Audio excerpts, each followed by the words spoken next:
बहुत समय पहले की बात है। एक छोटे से गांव में दो देवरानियां और उनकी जेठानी अपने परिवार के साथ रहती थीं। गांव में सभी उनका बड़ा सम्मान करते थे क्योंकि वे मिलजुल कर रहती थीं और एक दूसरे की मदद करती थीं। इन दोनों देवरानियों के नाम थे अमीर देवरेनी और गरीबा देवरेनी। अमीर देवरेनी का परिवार संपन्न था, जबकि गरीबा देवरेनी के पास साधन कम थे। उनकी जेठानी गांव में सबसे बुजुर्ग और समझदार महिला थी, जिनका नाम था जेठानी। वे दोनों देवरानियों के साथ अच्छा बर्ताव करती थीं और उनके घरों में संतुलन बनाए रखने की कोशिश करती थीं। अमीर देवरेनी का घर बड़ा था। उनकी रसोई में हर तरह का अनाज, मसाले और पकाने के लिए सबसे अच्छे बर्तन मौजूद थे। उनके पति व्यापार करते थे, इसलिए घर में कभी किसी चीज़ की कमी नहीं थी। उनकी रसोई में हमेशा कुछ न कुछ पकता रहता था, महकती रोटियां, घी में तले पकवान और मिठाइयाँ। हर समय घर में मेहमानों का तांता लगा रहता था। उनके पास दूसरों को खिलाने के लिए पर्याप्त साधन थे और वे सबको खुशी खुशी खाना खिलाती थीं। अमीर देवरेनी के चेहरे पर हमेशा खुशी और संतोष की झलक दिखाई देती थी, क्योंकि वे जानती थीं कि वे किसी भी समय किसी को मदद कर सकती हैं। दूसरी ओर गरीबा देवरेनी का घर छोटा और साधारण था। उनके पास साधन सीमित थे और अक्सर उनके घर में रसोई खाली रहती थी। उनके पति खेतों में काम करते थे, लेकिन इतनी मेहनत के बाद भी पर्याप्त फसल नहीं हो पाती थी। उनकी रसोई में पकाने के लिए कभी अनाज कम पड़ जाता तो कभी लकड़ी। वे दूसरों की मदद तो दूर, अपने परिवार को ठीक से खाना भी नहीं खिला पाती थीं। गरीब देवरेनी का चेहरा अक्सर चिंता से भरा रहता था, लेकिन फिर भी वे हर दिन उम्मीद बनाए रखती थीं कि शायद कल कुछ अच्छा हो जाएगा।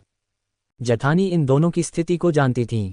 वे समझती थीं कि अमीर देवरेनी के पास धन संपत्ति है और वे दिल से दानशील हैं, लेकिन गरीब देवरेनी की मदद करने का उनके पास कोई खास तरीका नहीं था। एक दिन जेठानी ने सोचा कि क्यों न दोनों देवरानियों को उनकी अपनी रसोई में आमंत्रित किया जाए, ताकि वे एक दूसरे की मदद कर सकें। जेठानी ने एक योजना बनाई और दोनों देवरानियों को बुलाकर कहा, कल हम सब एक साथ खाना पकाएंगे। हर कोई अपने घर से एक एक चीज़ लेकर आएगा और हम सब मिलकर भोजन बनाएंगे। दोनों देवरानियां खुशी खुशी तैयार हो गईं। अमीर देवरेनी ने सोचा, मेरे पास तो बहुत कुछ है, मैं सबसे अच्छा सामान लाऊंगी। गरीब देवरेनी ने सोचा, मेरे पास तो बहुत कम है, लेकिन जितना हो सके मैं लाने की कोशिश करूंगी। अगले दिन जब सभी अपनी रसोई में जुट गए, तो अमीर देवरेनी ने अपने घर से सबसे अच्छा घी, मसाले और सब्जियां लाईं। गरीब देवरेनी के पास सिर्फ एक कटोरी चावल और थोड़ा सा दाल थी।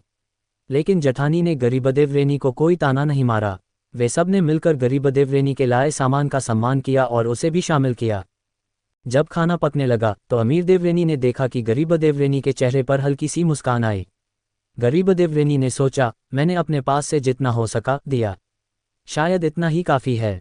लेकिन अमीर देवरेनी के मन में कहीं न कहीं एक असंतोष था। वे सोच रही थीं कि गरीब देवरेनी के पास बहुत कम है, फिर भी वे संतुष्ट कैसे हो सकती हैं। उन्होंने कभी गरीब होने की इस वास्तविकता को नहीं महसूस किया था।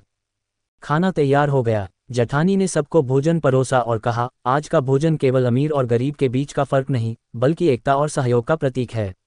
जब हम सब मिलकर काम करते हैं तो कोई भी गरीब या अमीर नहीं रहता। सबका योगदान महत्वपूर्ण होता है, चाहे वह छोटा हो या बड़ा। ये सुनकर अमीर देवरेनी को एहसास हुआ कि गरीब देवरेनी का छोटा योगदान भी उतना ही महत्वपूर्ण था जितना उनका। गरीब देवरेनी के पास साधन भले ही कम थे, लेकिन उनके मन में कोई शिकवा या असंतोष नहीं था। उस दिन के बाद अमीर देवरेनी ने गरीब देवरेनी के प्रति अपनी सोच बदल ली। वे उनकी मदद करने लगी, लेकिन अब दया से नहीं, बल्कि एक समान दृष्टिकोण से। उन्होंने महसूस किया कि जीवन में खुश रहने के लिए सिर्फ संपत्ति की नहीं, बल्कि संतोष और सहयोग की भी जरूरत होती है। इस कहानी से यही सीख मिलती है कि अमीरी और गरीबी सिर्फ भौतिक साधनों से नहीं मापी जाती, बल्कि इंसान के दिल और सोच से होती है।